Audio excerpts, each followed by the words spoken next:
In Matthew 10:26 and 27, Jesus said, "So do not be afraid of them, for there is nothing concealed that will not be disclosed, or hidden that will not be made known.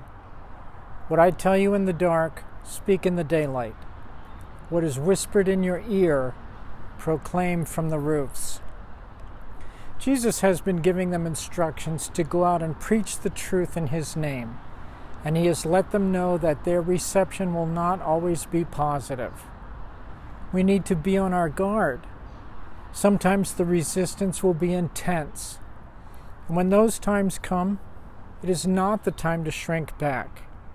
Instead, we are to speak the truth boldly. Though the examples of both Jesus and Paul show us to speak the truth respectfully as well. At a time like this, it is not a time for rebuke, prophetic judgment, or calling down fire from heaven, but instead witness to the truth. That's what it says in Matthew 10:18. So don't be afraid of the ridicule we will receive from the lips of the culture. But also remember the advice Peter gives.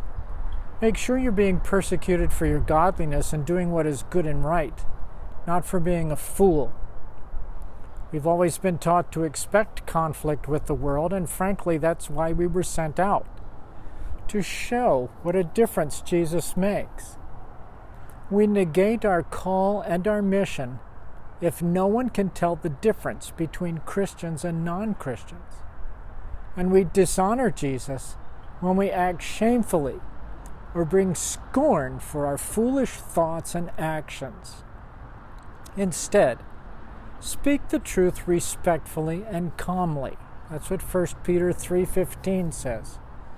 But don't be surprised by those who are closed to the truth not understanding you, and even falsely using your words against you as they did with Jesus. Peter says, "In your hearts, set apart Christ as Lord."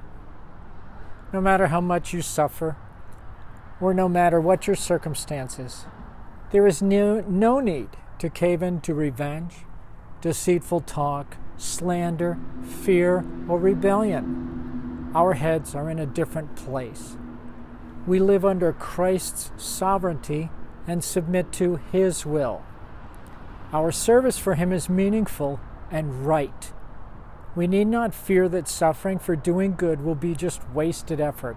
It is not wasted effort, because our righteousness may lead to the salvation of their souls. But it will still nonetheless be the right thing to do.